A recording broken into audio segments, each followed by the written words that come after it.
नमस्कार दोस्तों, स्वागत है आप सभी लोगों को एक और नए वीडियो में। तो जैसे आप सभी जानते हैं, मेरा यूट्यूब चैनल का नाम है अतुल चकमा। और बहुत सारे जो लोग हैं जो हिंदी भाषी हैं, जो हिंदी बोलते हैं, तो ये चकमा का मतलब वैसे धोखेबाज होता है हिंदी का अर्थ, लेकिन इसका अलग अलग अर्थ है। तो आज मैं आप लोगों को बताने जा रहा हूँ कि हम लोगों का जो टाइटल है चकमा कैसे पड़ गया और चकमा का जो सही अर्थ क्या है। तो सबसे पहले हम अपने जो कम्युनिटीज़ है या जो अपना समुदाय है उसको हम चकमा चकमा कम्युनिटी या जो चकमा समुदाय कहते हैं। तो एक्चुअली जैसे हम चकमा लोग हैं, हम खुद को जैसे चकमा नहीं बोलते हैं। एक्चुअली हमारे जो प्रोनाउंसिएशन है ना, कि जैसे हम जो जिससे प्रोनाउंस करते कि हम लोग चांगमा है ना, चांगमा। हम चकमा नहीं बोलते, लेकिन ये ब्रिटिश लोगों को चकमा सुनाई दिया, उन्होंने एक प्रकार के जो है चकमा लिख दिया। और इसका ऐतिहासिक भी एक प्रकार से ये है कि जो बर्मा, ये जो म्यांमार है, वर्तमान में जो म्यांमार है, वहाँ पर ये जो चकमा लोगों को आज भी जो है चकमा कहा जाता है। जैसे ये ती है और यहाँ ती है ना, ये ती यहाँ साइलेंट है और इसका प्रोनाउंस कैसे होता है, चकमा, चक है ना, चक और चकमा। तो ये माना जाता है कि जैसे जो चकमा लोग हैं, ये डिसेंडेंट ऑफ जो चक्य है ना, शाक्यों का जो वंशज, जहाँ पर भगवान बुद्ध का जन्म हुआ है ना, जिस समुदाय में या जिस लोगों में, जिस शाक्य संघ में बुद्ध का जन्म हुआ है, उसी से ये जो चकमा लोग ताल्लुक रखते हैं। तो इसलिए चकमा का जो मतलब जो है होता है ऐतिहासिक दृष्टिकोण से अगर देखा जाए कि शाक्य लोग, जैसे चाक, ये म्यांमार में हम खुद नहीं बोलते, जो म्यांमार में रहने वाले जो लोग हैं आज भी जो है चकमा लोगों को ये तेकमा या जो है चकमा के नाम से शाक्य ना, शाक्य ये पहले का जो शाक और माँ या मी का मतलब आदमी होता है, तो चकमा को जो है शाक्य पीपल कहा गया म्यांमार में। और हम चकमा समुदाय के लोग हम खुद को चांगमा कहते हैं। हम खुद को जो है चंगमा कहते हैं। चंगमा का मतलब होता है कि जिन्होंने जैसे खुद को राजा बनाया, कि जो रॉयल एलिफेंट, जो एक राज के हाथी के ऊपर बैठकर खुद को जो राजा बनाए।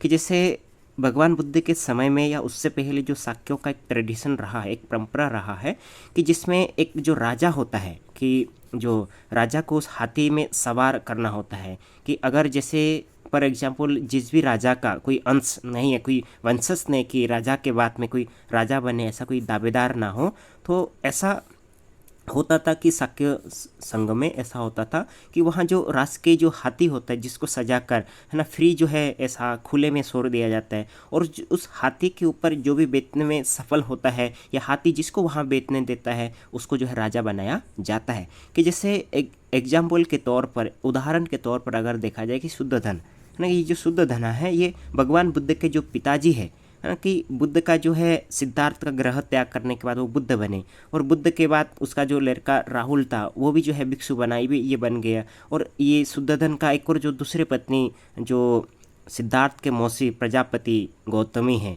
जिनसे एक बेटा एक बेटी हुए, दोनों भी जन, एक भिक्खुनी बना, नंद जो है भिक्षु बन गया। तो इस हिसाब से इनका कोई वंशज खुद का नहीं रहा, तो जिसके कारण जो महानाम है सिद्धार्थ के सचेरे बाई ना, इसको जो है राजा बनाया गया, जो हाथी के ऊपर जो सवार होने में वो सफल हो गए। तो जैसे इतिहास के अनुसार, जैसे हम इतिहास को बीजक कहते हैं, कि बीजक, जैसे इतिहास के अनुसार कि जो विजयगिरी है बहुत प्रसिद्ध राजा थे, सकमा समुदाय में बहुत बड़ा योद्धा थे। ऐसा कहा जाता है कि जो पहला जो राजा थे म्यांमार में, जो ये खुद को जो है राजा उन्होंने बनाए, कि जो म्यांमार में कुछ जो एक प्रकार के जो युद्ध जीतने के बाद जो हाथी से सवार करते हुए वहाँ पर आए थे, तो हाथी का नाम देवालगिरी था।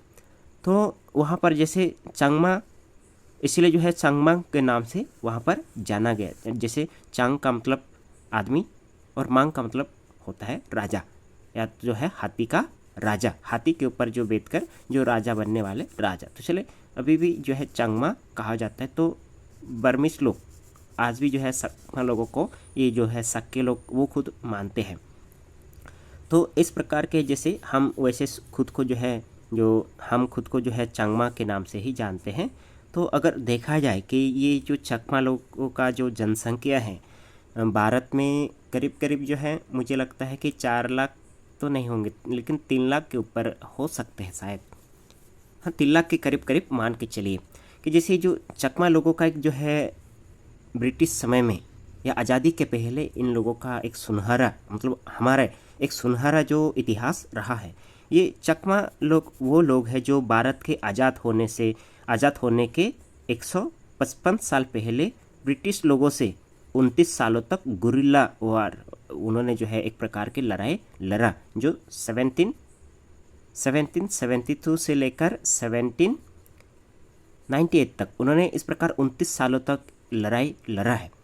और ये चकमा समुदाय के जो लोग थे, इन लोगों ने भी जो मुगल के विरुद्ध में 17 बार जो है युद्ध लड़ा, इसमें से कुछ युद्ध जीते और कुछ युद्ध हारे। लेकिन कायदे से दोनों भी ब्रिटिश और मुगल दोनों लोगों को भी जो है चकमा लोगों के साथ समझौता करना पड़ा कि जो है उनको ऑटोनॉमी है ना, जो उसको जो आंतरिक जो स्वतंत्रता दिया गया उसमें कोई इंटरफेरेंस जो है नहीं किया गया। तो इस प्रकार की जैसे चकमा का जो अर्थ होता है, वैसे तो हम खुद को चंगमा बोलते हैं, लेकिन सकमा का अर्थ ऐतिहासिक रूप से शक्य लोग ही होते हैं। और साथ ही साथ अगर संस्कृत का हिसाब से देखा जाए है ना, कि संस्कृत का जो मतलब चकमा का मतलब होता है कि शक्तिशाली आदमी, और सकमा समुदाय के लोग शक्तिशाली थे। इससे पता चलता कि 29 सालों तक एक छोटा सा जो समुदाय भारत में सबसे जो ब्रिटिश के विरोध में विद्रोह करने वाले ये लोग थे, और जो मुगल का जो साम्राज्य था उनके विरुद्ध में जो लड़ाई लड़ने वाले 17 सालों तक लड़ाई लड़ने वाले, इससे पता चलता है कि ये